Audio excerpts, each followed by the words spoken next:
right, I am excited to introduce Dr. Soren Michaelsen, who, I don't know if he's going to point this out, came here for the first time November of 2016, wasn't even a client. And then when did you sign? February? January? February. So keep in mind, 2 years ago, he was where a lot of you are right now, of going, what am I going to do? What is this that they're talking about? But this man was super engaged in everything and was quick to implement. So keep that in mind. But I'm excited to hear what he has to say. Thank you, Leslie. Thanks. So I'm good to go now? All right. I appreciate all of the words that have been said before me. This is a remarkable honor to be able to be up here. I'm so excited. I hope I get through enough of the material that I prepped for this. I just want to say, Leslie, you are fantastic. John, you're amazing. You have changed my life. So let's jump right into it. I also have to say thank you to my wife and my children. I'm going to cry, so we're done.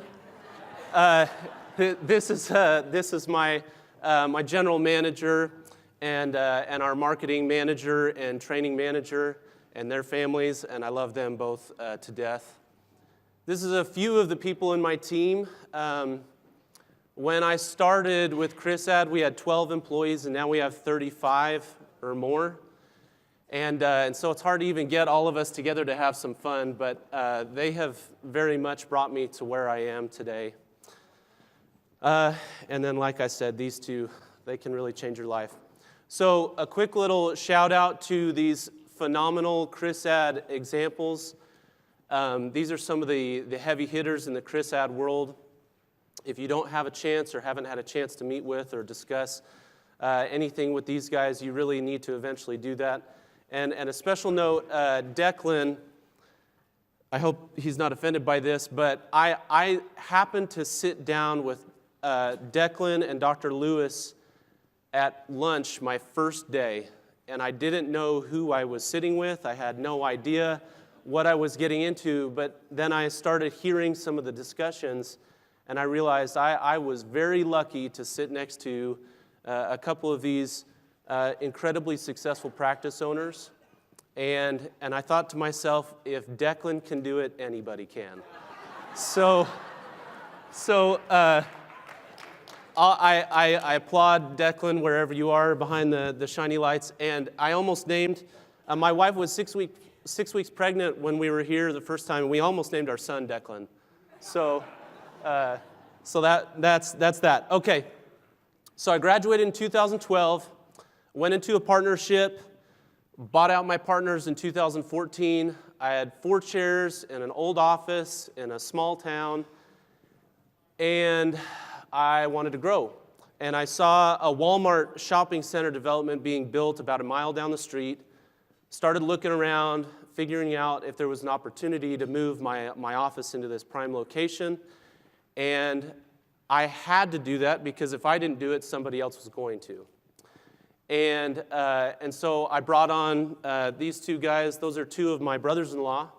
They helped me part-time grow my practice a little bit in 2015 in my existing 4 chairs, and we went into this new office with 8 chairs in 2016.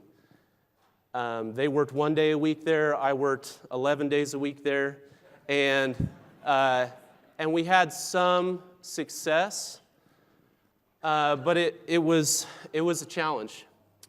This is just for comparison. If you think you can't do it, these are the people I'm dealing with in my community, so you can just kind of compare your own stuff against that. But we're a fairly low-income area, and there's a lot of opportunity. So the lessons I learned in going from 4 chairs to 8 chairs with a almost another partnership situation is that when you grow, it costs you money. 2015, I made a lot of profit in my practice because I was the only doctor and I had 4 chairs and it was easy to work 8 to 4. When we went into the new office in 2016, we had heard this weird thing about Chrisad and like having an expanded schedule. And one of my brothers-in-law had said, "Why don't you go to 12 a 12-hour day? Let's throw in some evening appointments or something like that." And so we kind of dabbled in this whole prime time concept, but it really was undermined and underutilized. We didn't hardly tell anyone that we had these convenient hours because we hardly had any of them. So we worked more, we made less. We were afraid of losing a staff member because everything about a certain job in the office centered around this one person who knew how to do this thing. And if we lost an assistant, she might as well have taken half the dental equipment with her because we had no idea where it was. And we had multiple front office people that when she would come in, a new one would come in. The other front office person's hidden pile was discovered, and so you all have probably experienced these same types of things. Okay. So too many cooks. The partnership thing was not right for me. So we were growing 33% growth year over year from 15 to 16, 4 chairs to 8 chairs. Most people in this room would be excited about that. My brothers-in-law were not. And they were like, it's just too slow for us. We got to figure out something else. So they were ready to kind of work their way out of it. And I said, I'm going to go find out what this whole Chrisad thing is about. And we came to No Limits in 2016. And that's where my life changed. In many ways, for the better. In some ways, for an unexpected, significant challenge, okay? So I want to be realistic. I'm going to talk about numbers. I'm going to talk about what I make. I'm going to talk about profitability and some of the hard parts of what you're potentially staring down the barrel of the gun of going into the Chrisad full force. So my wife is very special. She's a hygienist. She pushes me really hard. And we came here to No Limits, and we just realized we didn't have a choice. We already had our 8 chairs. We needed to use them. And the only way we were going to be able to do it was to do it Chrisad style. So we said, let's grow Chrisad style. Let's open 7 to 7.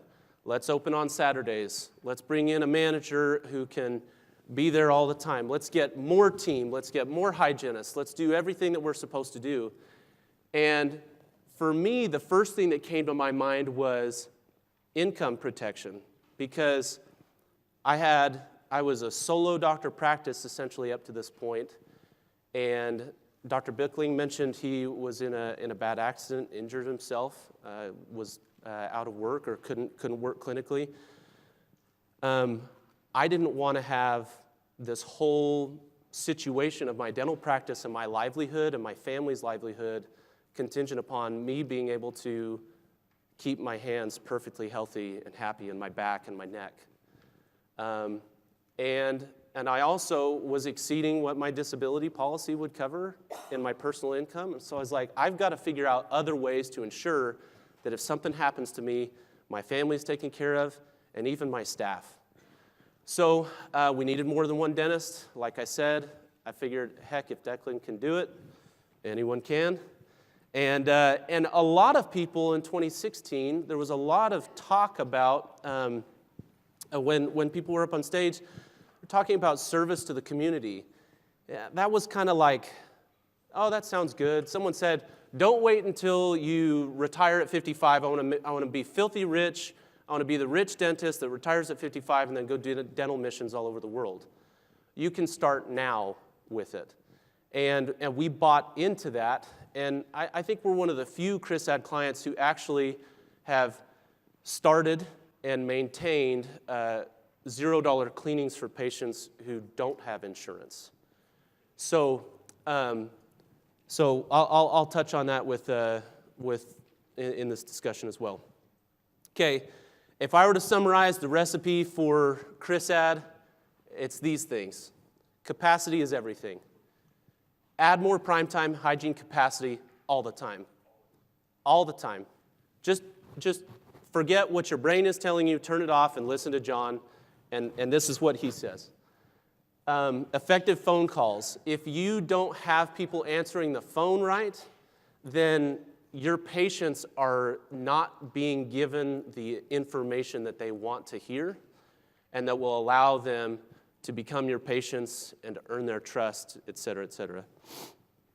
And then marketing only works when you have something to sell. So if you're new to Chrisad, if you haven't jumped off the cliff and gotten your first associate, if you're wanting to grow your practice, the first thing that you have to realize is you have something to sell right now, almost guaranteed you have available capacity. It means expanding your hours. It means spending money on people that you don't think that you need right now, but trust me, you will need them. A little aside, one of my receptionists won the $1,000 5 green lights thing. Yeah. And sadly, we have gone on for 2 years with our Wednesdays not being 12-hour days, and they would always call us strategically so we couldn't get 5 green lights because we didn't have prime time on Wednesdays. So on one of our rare opportunities where we got the call that all the stars would align, she got 5 green lights and made $1,000. So, but I've corrected that, and this Wednesday is our first 12-hour Wednesday, so we're now open 7 to 7, Monday through Friday, and 8 to 5 on Saturday.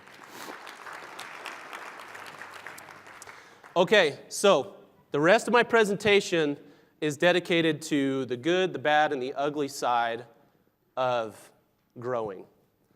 There's a lot of pain in growing. There's a lot of excitement. There is a lot of fear. There's a lot of challenges and stress. I'm emphasizing a little bit on the negative side of things because I want, just like when a patient comes in and you tell them they need dentures, if you don't sell them the denture, helping them understand that it's going to be a challenging process, you're in for a world of hurt. So don't think that it's easy to get up on stage in 2 years because there's a lot of stress headed your direction.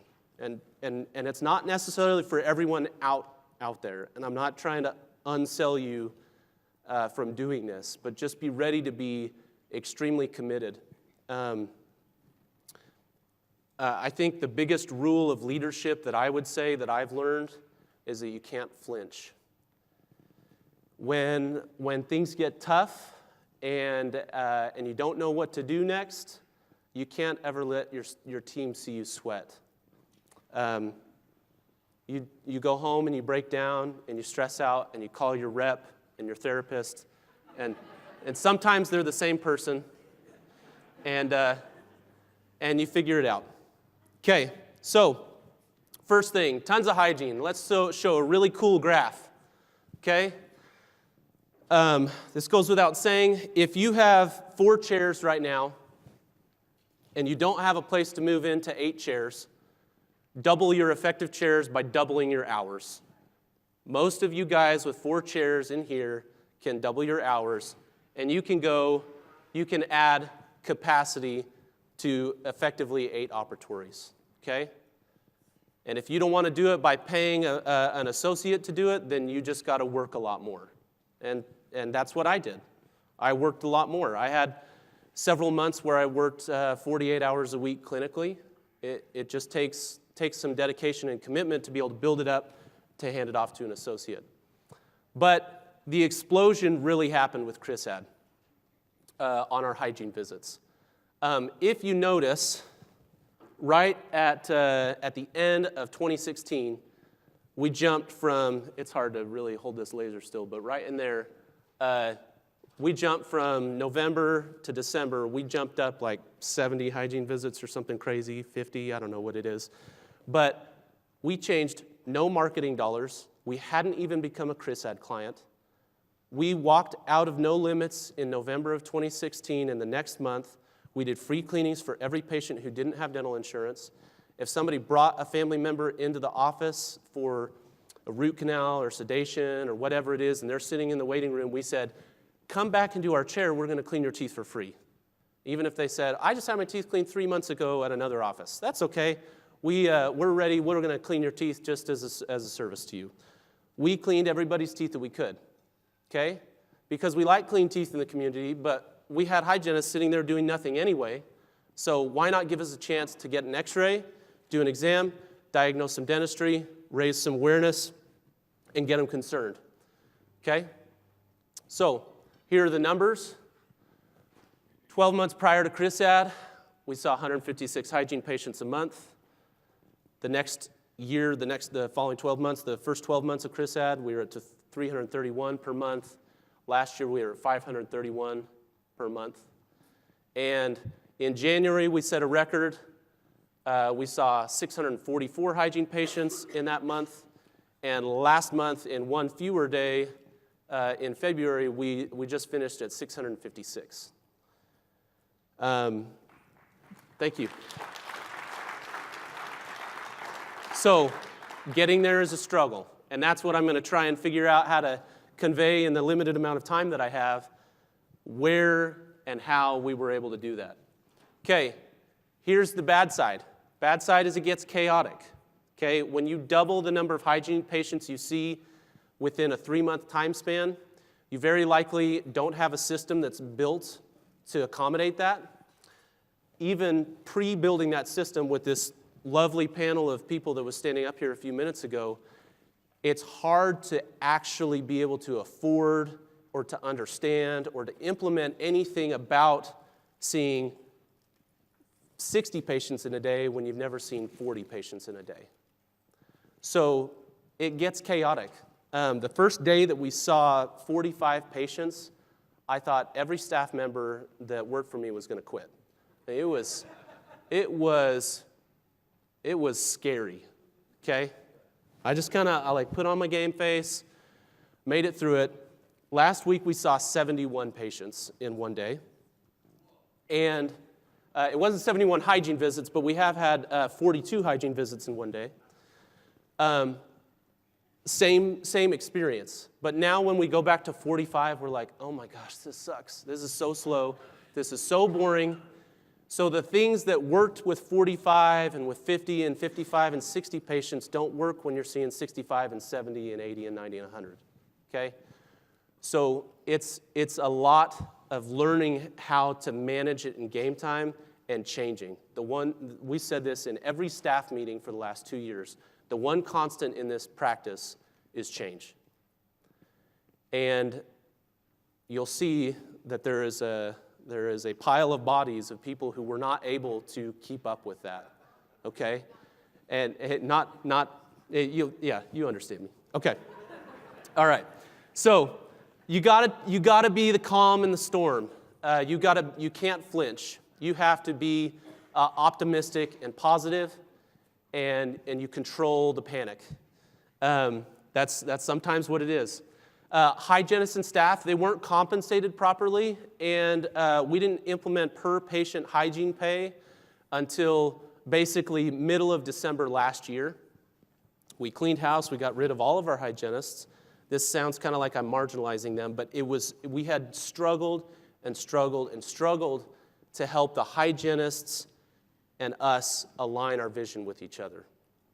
And we finally realized that wasn't going to happen because the reality they were living, the reality they thought they were in was a fake reality. And they're on a different ship than we are, and you just got to be okay with helping them realize that.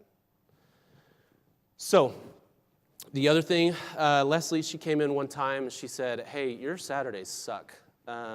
They're like super bad. We looked out 10 days ahead, and we had one hygiene patient on our Saturday schedule. And we'd been working Saturdays for a year. We had one sabotage, right? We had a staff meeting, I think it was like the next day. I don't even remember. We did something. We got some serious stuff going on in there. And we had 24 hygiene patients or 30 hygiene patients completed by that next Saturday, okay? So when you start to focus on something and you start to track it, In that team meeting that we had where we emphasized Saturdays, I said, everyone's going to walk out of here today, and the number one word you're going to say all day long is Saturday. I want to walk up and down the hall, and I want to hear you say, Saturday, Saturday, Saturday, Saturday, Saturday. Just say it all the time. That's right. It is All Hygiene Saturday for us. So the other thing that happened was we thought, okay, when I go back here, we thought, okay, what caused this dip in our hygiene visits? Well, I'm going to fast forward. This one doesn't translate very well, unfortunately, to the black and white. But we didn't manage our capacity properly at times. So if you can read this graph, we calculate and track our available hygiene visits every single day. We say a hygienist, when she's working, when she's clocked in, or when she's on the schedule for her 12-hour shift, she is available she gets a capacity of 1 for every hour, and her assistant gets a capacity of 1 for every hour. And we have 2 hygienists and 2 hygiene assistants, and so every hour of every day, our capacity is 4, unless there are times where we have more hygienists there or whatever. We lost a hygienist right in April, and we felt like we had been overstaffed in hygiene. So you see how those gray bars disappear? That is how much trust that represents how much trust you have with those hygienists. It disappeared. We lost the whatever ounce of motivation and impact and connection they had. They got stressed out. They felt overworked. But the reality is those hygienists were seeing 1 patient an hour. Their reality was totally skewed. They were 1 patient an hour. There was nowhere near the panic that they thought there was. But we responded to them emotionally, and we went in and we hired a ridiculous we added a ridiculous amount of hygiene volume. And so the money we thought we were saving by not having a bunch of wasted hygiene capacity, we lost that money multiple times over in the following few months because we didn't want a bunch of angry hygienists, okay? Angry hygienists are scary. So, and again, all of this problem has gone away, completely gone away now because we implemented per patient hygiene pay. So we pay $20 an hour to our hygienists, and they get $23 every time they see a hygiene patient, okay? I don't have the math on here, but I'm going to break it down really quickly for you guys. The reason we arrived at that is if you calculate exactly how much you collect every time you see a hygiene patient, take your total, if you want to figure out how to get your hygienist to be on board with you, take your total monthly collections, divide it by the number of hygiene visits you have, okay? And then say, I want my hygienist to be able to make 8% of our revenue, whatever that percent is. And so our number is we collect $535 every time we see a hygiene patient, even though we do free cleanings. We say it's $535 every single time. So my hygienist, I can afford to pay them 8% of that $535 if they're seeing 1 patient an hour. And so we have hygienists who actually are making $60 an hour plus some days because they're excited to see that second patient in an hour. Okay?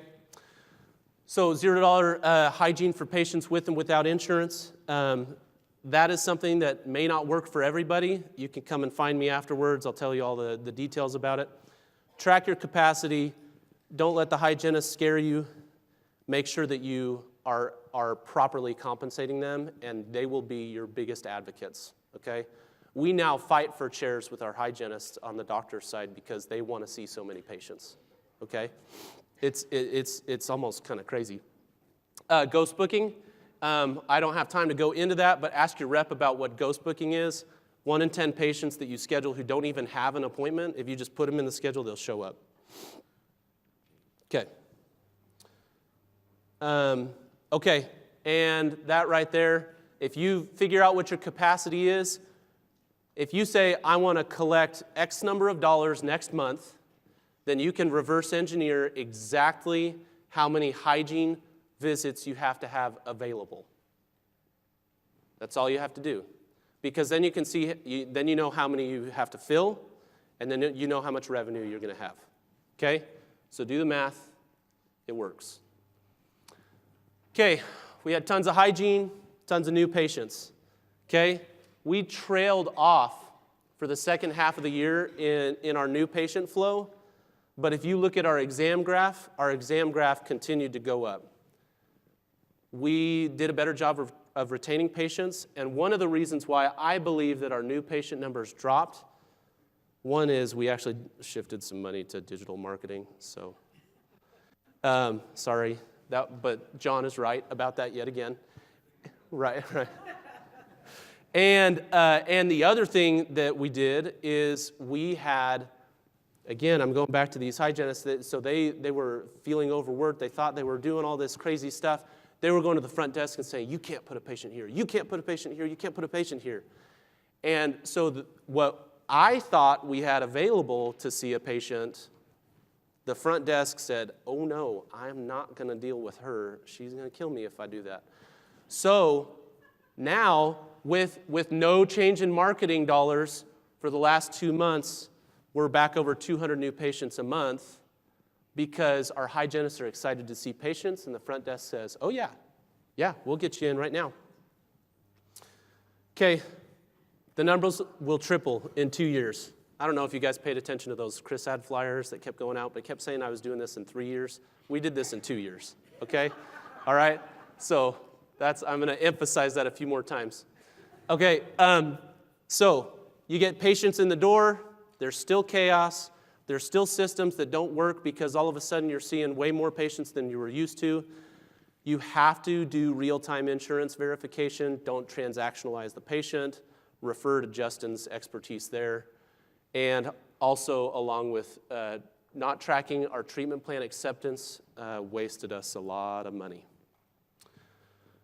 Okay, 5 green lights. Get an insurance coordinator, dedicate somebody to that job, and make a system that will work to allow you to get a new patient in the door and have insurance verified so that they can have an actual cost in front of them at the end of their hygiene visit so that you can do treatment immediately. Okay, make sure you offer online scheduling, etc. Okay,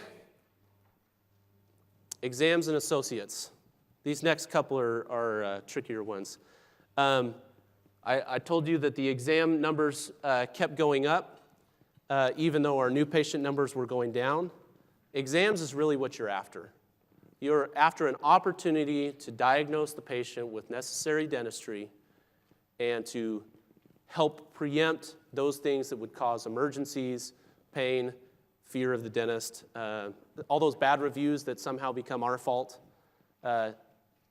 If you do a better job serving the community and helping them do preventive dentistry or basic dentistry, you'll do just fine on the bottom line, and you'll have a lot fewer patients that you're trying to manage in emergency situations.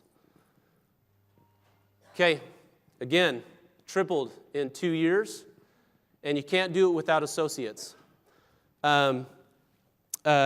Bailey, who's now a Chrisad rep, before she was a Chrisad rep, she told us, sorry, I'm looking for this quote from her.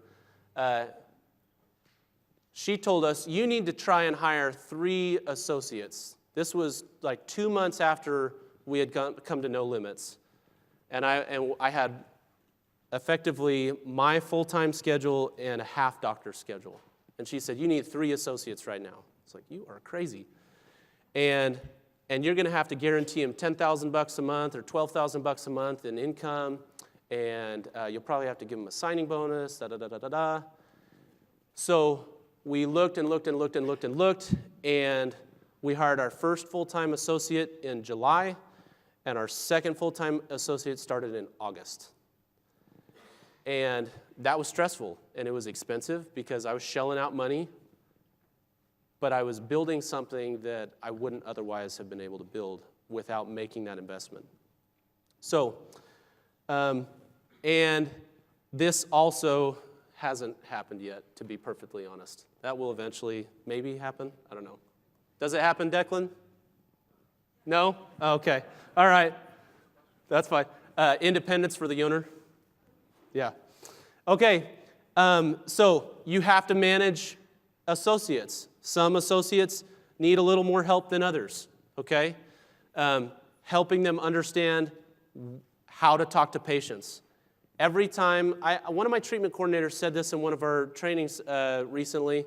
She's like, every time you give a patient 2 options, you ensure that they will not do either one of them, okay? So don't give patients options. You can inform them, but you need to help drill down to what the patient wants and help them get that, okay? Not all associates are created equal, and they produce and collect less per exam than an owner doctor, obviously, okay? So I graphed over the years my collections as a dentist. So I took my monthly collections as the provider and divided it by the number of exams that I did. I was up to a point, sorry, this is the whole office, this is not me. Before I had any other doctors there, I was able to get almost up to $1,100 every time I did an exam, okay? That's pretty good. But when you bring on associates, you're gonna level out.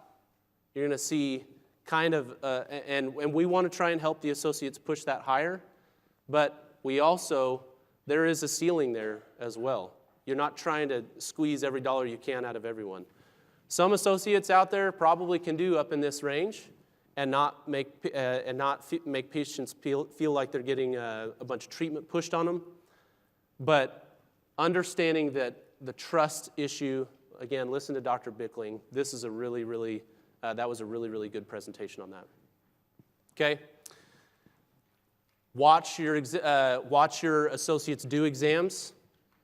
You have no idea what they're saying to the patient. You just know, oh my gosh, we keep having these patients walk out the door. Why are they leaving? Why are they leaving? You have to have them watch you, and then you have to do it. And then you need to watch them, and then you need to talk about it. And we actually have a security camera in one of our rooms now where we are videotaping every single exam so that we can let the doctors watch themselves speak to the patient, and eventually our treatment coordinators as well. Treatment 24/7, this was a very helpful tool for us. They can talk to you out in the hallway about that. But this bottom quote, I think, is one of the best things that you can take away from this conference. And it's not from me. It's from Dr. Ryan Bailey. He said, your ability to sell dentistry is at least as important as your ability to do dentistry. So if you can do the best molar root canal, but you can't convince anyone to do it, your skill is worthless. Okay? Yeah. Clap for that. Okay? All right. Okay? So, which one of these doctors do you want to work in your practice? I think it's pretty obvious. Okay? Which one of these doctors should get the most exams? And which one does get the most exams? Before I realized this was almost balanced. And in fact, I think it's this doctor right here. This doctor would consistently see more exams. Why was he seeing more exams?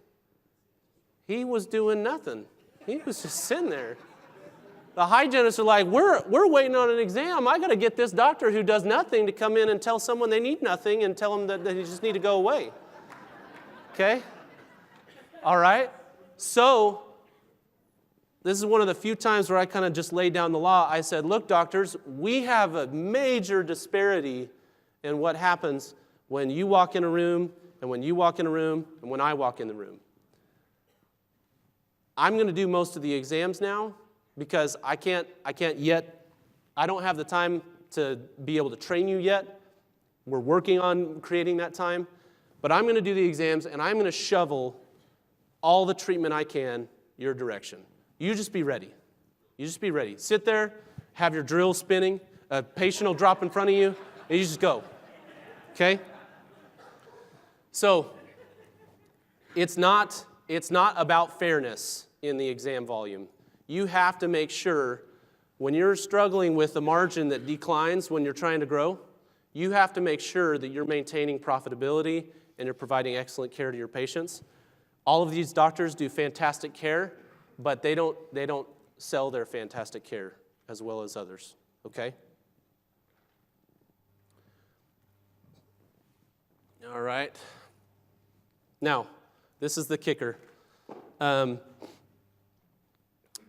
Collections, yes, they go up, but what happens with it? When you double your collections, or a little more than double your collections in 2 years, and you triple the number of staff that you have, what do you think that does to your bottom line? It hurts it, okay? You can still, this is scary to some people. Our hygiene is 17% of our total collections, okay? But that is actually what it has been in my entire career in my practice. I've always had a fairly heavy doctor side practice because I do ortho and implants, and so our hygiene collections is the same as it's always been from when I was a solo doctor and we charged everyone for hygiene to where I have associates and we don't charge our patients their copays on hygiene, and when we provide roughly 25 to 30% of every cleaning that we do in our office is for free, 100% for free. So if we did 16 quads in a day, we gave away 4 quads of SRP, okay? Total collections again here, we're trying to figure out a way to help this orange overwhelm the blue. Because I'm the blue, we need our associates to be able to produce more and collect more. That has to do with treatment planning efficiency and building confidence and trust with patients. One of the things that we were trying to do to help us manage this issue with our profitability is if a doctor produces $50,000 a month or collects $50,000 a month and another doctor collects $100,000 a month, who needs more staff? The guy that collects $100,000, you would think.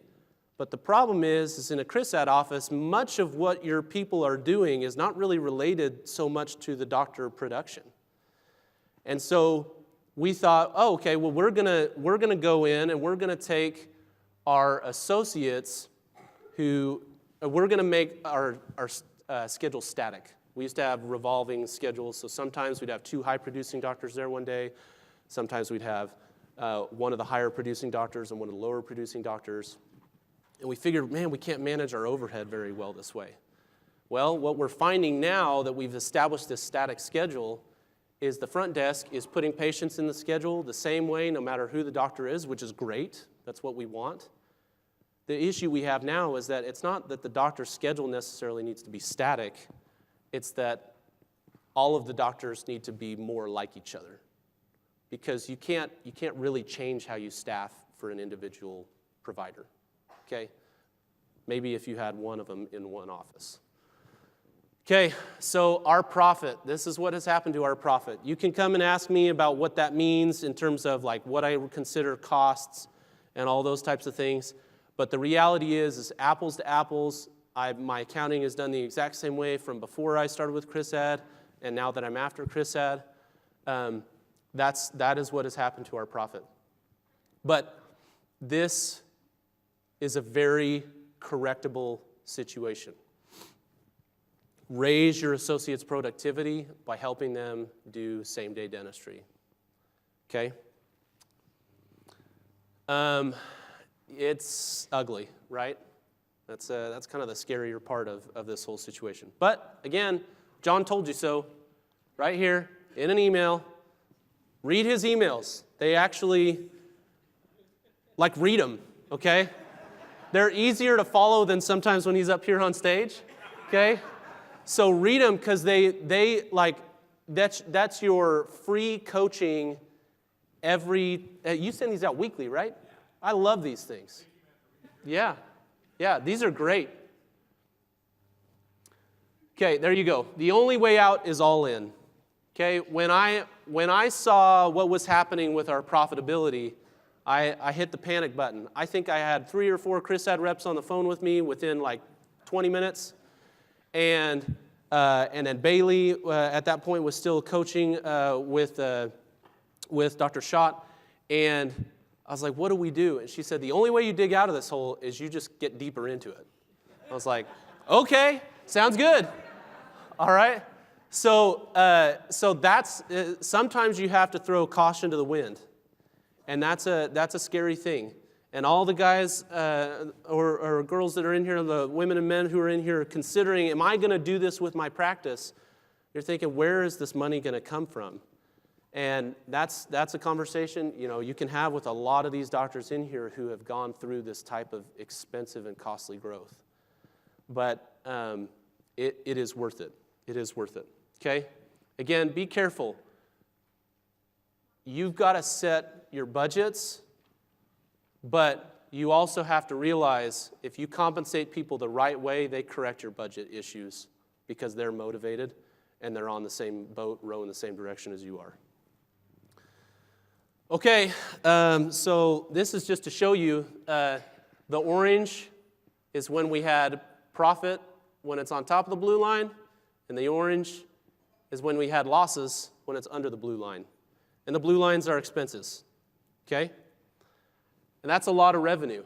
You think about managing, 6 years ago when I was barely out of school, I was managing $60,000 a month in revenue, and now we're managing $360,000 a month in revenue. And there's a lot of complexity that happens when you go through that sort of a change. Okay, this is the one that really, it's like a seismograph. When we started with Chrisad, it was right in here. And your heart rate is just freaking out. like every time you dip below that line, you're like, oh my gosh, can I get back above that line? Okay? This is real. This is where all of you doctors who've been doing this for 20 years, sitting in your 4 or 6 chairs, and you got your hygiene schedule and you sip your coffee for a few hours a day, and you have a lot of profit, ask yourself, can my heart handle this? Like, can I do that? Because for me, I don't know, I mean, that's where I say I'm not sure that everyone is ready for that. But that's just reality for us. Have other people done it better than this? Oh yeah, like, I'm sure. Okay, some people have come out of it with a little less of this chaos, but we've done it pretty quick. And so the faster you do it, you're probably going to have a little more chaos. Okay? This is total revenue compared to profit. Our profitability has, as percentage, obviously has declined, and in total amount is actually not quite yet recovered from where we were before we were in our 8 chairs. So this is back in 4 chairs right here. Okay? But there's this orange. If we do what we're trying to do over the next couple of years, that orange will start growing in a healthy way. Maybe not so much on the percentage side, but in total volume, it's really set to take off. Okay, I'm showing you this not to brag about anything, but because every dentist in the room, I guarantee you, has been asking, what do these guys make? In 2016, when I was sitting there, I was like, man, Declan, like, does he own 7 yachts? Like, what? I was like, what's the motivation here? Because some of it obviously has to be tied to your personal compensation. The orange here is if I was an associate in my office, and I have the ability to provide associates with income at this level. Associates in my office could easily make in this range because I have enough exams to do in my office that I could have a $400,000 a year associate working in my office. And Declan does, I think. All right? Or someone, I guarantee you someone in here's got associates making well over $300,000. But on this profitability side, that profitability side is slowly helping to push, and I imagine that eventually that orange can go away when the profitability gets to where it's supposed to be. Okay? All right. I am wrapping up here. This is the last thing. You cannot make any excuses, okay? Don't say, my patients don't want that, that doesn't work in my town, people are this way or that way. If you think about all these people that were up here that have spoken and that will speak, those people don't flinch when they encounter an issue. They lead their teams with confidence. There's expectancy. The reason why Dr. Bickling knows when he's looking at a consultation for a second opinion on the schedule that he knows that he's going to close a $20,000 treatment plan is because he believes it first. And you have to be committed to your plan and your vision. You have to know where you're going to go, and when you are committed to that, then nothing else can stand in your way. One of the greatest lessons I learned in dental school had nothing to do with dentistry. It was from a weird professor who taught psychology, and he taught us about locus of control. Locus of control is how do you feel about your environment? Can you influence your environment, or does your environment control you? And my challenge to each of you who are considering jumping off this cliff is you need to realize that you have a lot more control over what your future is than maybe what you're inclined to feel like you do. You can be successful if it's something that you choose to do. Nicole, can I do one more slide? Heck yeah. All right. Okay. I'm going to skip back to my pile of dead bodies. Okay. Here we go. Right here. So when I started with Chrisad, that's how many employees I had, and this is how many of them still work for me, okay? You're going to go through so many changes, and I love each one of these people. These people don't work for me anymore, okay? I have very strong relationships with many of these people, okay? They text me, we're friends, but at some point, you have to realize that Morgan and Heather, they weren't right. Sometimes they realize it, sometimes you have to help them realize it. And this is one of the hardest parts. It's very emotional. My general manager really has had to do a ton of hiring and a ton of training and a ton of coaching and a ton of letting going, okay? That is just a part of it, okay? So, all of you who are staff within a team that are here right now, you want to be yellow on this side of the column in a couple years, all right? Trust me, all of these people are happy, and they benefit tremendously from the growth, but you may not fit, and that's okay, all right? So thank you very much. I appreciate your time and attention. Phenomenal. Absolutely phenomenal. Yeah, just the amount of work and time you put into that, Soren, man, it's phenomenal. And to tell exactly the mathematical truth like that, it's so meaningful for these guys. It's just going to change a lot of lives. It's very important. Just can't thank you enough. Thank you. Thank you, man. Appreciate Thanks. it. It's a big deal. Thanks, man. Appreciate it. Real quickly before we jump to lunch, I want to talk about how to make an associate more profitable. I'll just kind of review some of these things real quickly. First of all, you pay them immediately on acceptance, assuming, of course, that there's a deposit made and an appointment made. Their numbers go way, way up because they check more exams and so forth and so on. Running a ratio of roughly 200 hygiene appointments per associate is always very important. An associate who is like not doing so well, who is working during the middle of the weeks, production will usually double or triple if they're checking patients on the weekends or in the evenings. So make sure they're checking those patients, as many possible patients in hygiene on Saturdays and Sundays and evenings. Their numbers go way, way up. Profitability increases significantly. Other ways to increase profitability with regards to that whole issue, of course, is tax. Tax-wise, tax is a huge deal. Make sure you're not paying too much taxes. And, just a lot of training. Statistics like he keeps, where you can identify these guys.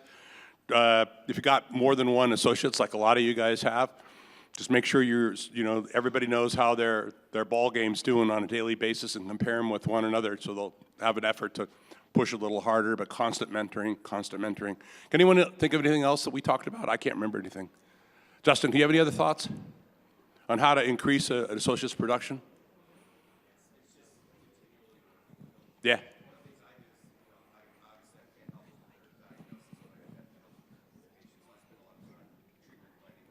Yeah.